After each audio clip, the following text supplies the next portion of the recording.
都说年轻人是消费的风向标，但要我说，中年人才是消费的导航仪。不信你看，年轻人还在拼夕夕1688上淘9块93双的袜子，19块9一件的 T 恤，中年人已经直接把萨洛蒙、始祖鸟买成了户外顶奢，还把一家常被年轻人吐槽又丑又贵的品牌买成了行业销冠，那就是比因乐芬。这个被称为国内高尔夫服饰第一股的品牌，样子是普通的，血统是中国的，价格却是1000元还往上的，一件 T 恤动辄1、2千，最贵的一件羊毛 T 甚至打完折还要卖到5900元。但就是这么贵的价格，比因乐芬卖得还挺好。在过去几年，对比同行要么是下行，要么是波浪线的营收曲线，它却实现了连续10年营收和利润双增长的壮举。79%的超高毛利率更是让 LV 沉默，让爱马仕流泪。都说中年男人消费不如狗，事实却证明，拿下年假都不配休的打工人，远不如拿下给你放年假的中年人来的有保障。网上有很多对比因乐芬的评价，总结起来就3个字：土、丑、贵。很多人不明白，这么一件又丑又贵的 T 恤，怎么还会有人买？原因很简单，比因乐芬才是中年男人最正确的打开方式。浙商证券曾给比因乐芬做过一次调查，发现其核心用户群体为40岁以上的中小企业主、公务员以及大型国企和事业单位的中高层管理者，他们的月可支配收入在3万元左右，对价格不敏感，对品牌忠诚度高。简而言之，就是有钱、忠诚且要顾面子的中年男人。对他们来说，时不时髦不重要，重要的是，当寻常休闲衣裤已经无法妥帖包裹住象征格局气魄的肚腩，亦无法系上宽腰带以悬挂2串钥匙时，一件裁剪妥帖不显肚子，看起来又挺高端的衣服，就成为他们的 Miss Right。至于土不土的，那也是仁者见仁，年轻人眼里的土，又何尝不是中年人想要的低调稳重呢？更何况，比因乐芬还牢牢拿捏住了中年男人想要的那一点面子。就像市面上好酒有那么多，但比起茅台总是差那么一点，因为大家喝的不只是酒，还有酒背后承载的情绪价值。比因乐芬就很聪明地将这一点应用在了卖衣服上，把高端运动高尔夫与自己绑定在了一起。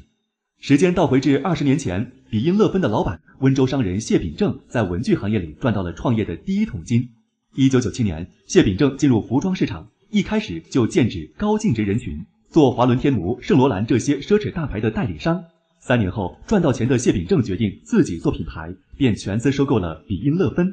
比因乐芬本由港商经营，这样一个后半截全是辅音的名字，也不知道是猫走过键盘留下的乱码，还是老板把员工脸按在键盘上留下的痕迹，但反正是被谢秉正看上了。据他说，觉得挺洋气的。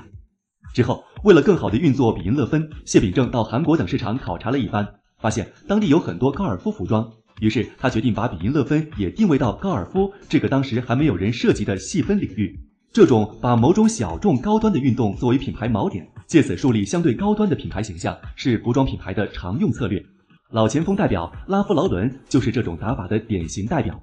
拉夫劳伦最早靠风格活泼、设计感强的宽领带出圈，之后又推出了子品牌 Polo。Polo 原意为马球 ，Polo 衫这个品类最初也是贵族在打马球时穿的衣服。通过把 Polo 放进品牌名以及用打马球的人作为品牌 logo， 拉夫劳伦就把自己的品牌形象和马球、贵族等联系在了一起，从而吸引了很多美国中产消费者。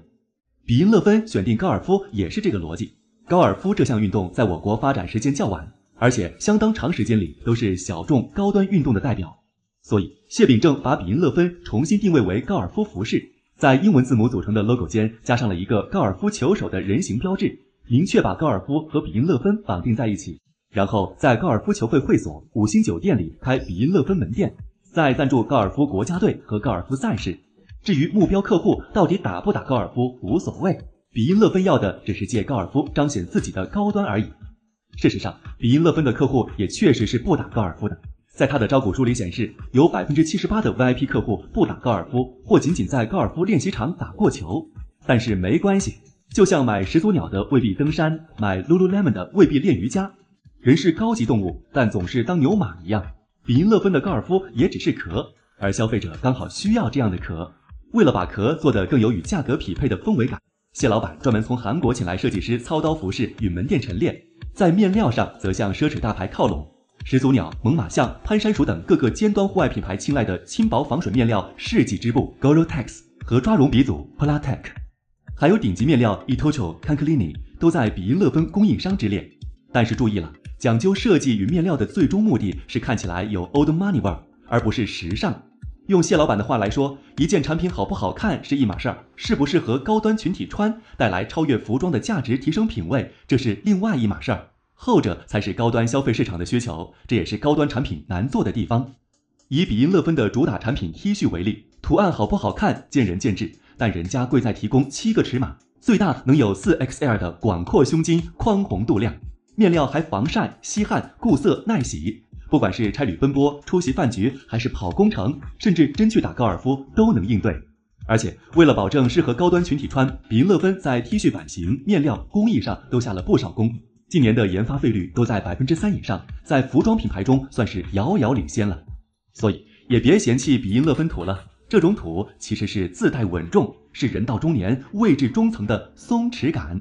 在与高尔夫深度绑定之外，比因勒芬塑造高端形象还有很重要的一招，渠道。比因勒芬的门店覆盖了全国各地的机场和高铁站。半佛老师的文章中曾提到，比因勒芬机场店有69家，数量比全国4亿级机场都多。为什么会是机场呢？想想看，在20年前，坐飞机还是一件稀罕事的时候，能经常出没于飞机场的是哪些人？是不是要么是做生意的老板们，要么是出差的公务人员？这就刚好是比因勒芬想要的目标客户。当这些客户第一次在机场看到比因勒芬的时候，或许会不以为意，但当他在第2个、第3个、第4个机场都看到他的时候，他会想，这确实是个高端品牌，不然怎么会有这么多机场都放他进来？而且忙于赚钱的中年男性只是对逛街没兴趣，不是对为自己花钱没兴趣。他们可能不会单独花时间逛街，但总得花时间在机场、高铁站等待，而这点时间足够让比因勒芬让他的客户下单。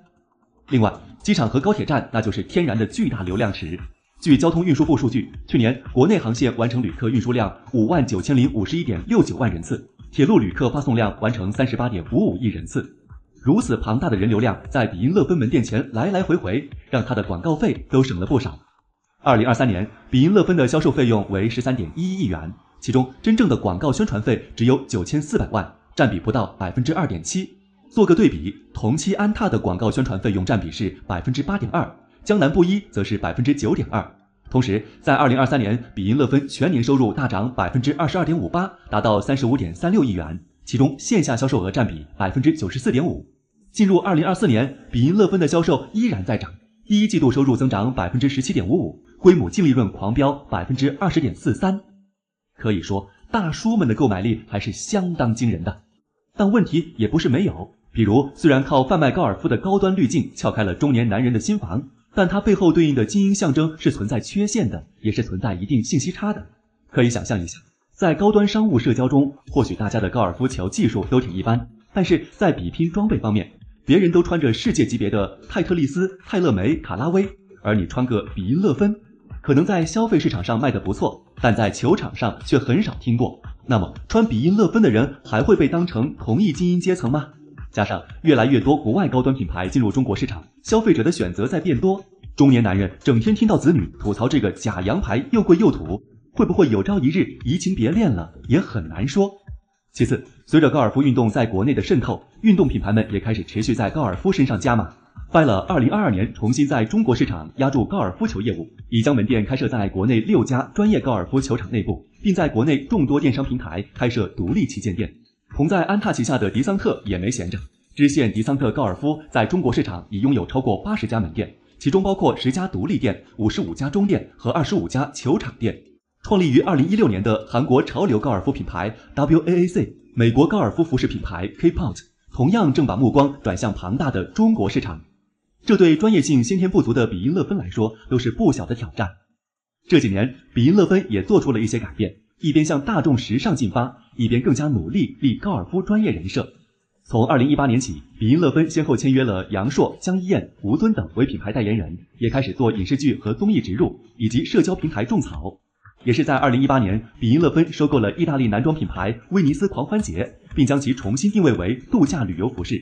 2019年间接收购了国内快时尚品牌 UR 2.7% 的股份。2023年5月又收购了意大利奢侈品牌切瑞蒂1881、英国设计师品牌肯迪文。另一边，比因勒芬2022年开设高尔夫系列独立店，愿景是高尔夫线到2033年营收能超过50亿。主品牌也将加快发展高尔夫球服饰领域，营收希望超过150亿。收购来的品牌能不能让比音乐芬运作成下一个始祖鸟萨洛蒙或斐乐？目前反正看不出什么端倪。不过身为温州人的谢老板，当初能让一个港商手里名不见经传的假洋牌子重生为如今的一中茅台，那或许有一天比音乐芬真能水灵灵地闯进奢侈品圈也说不定呢。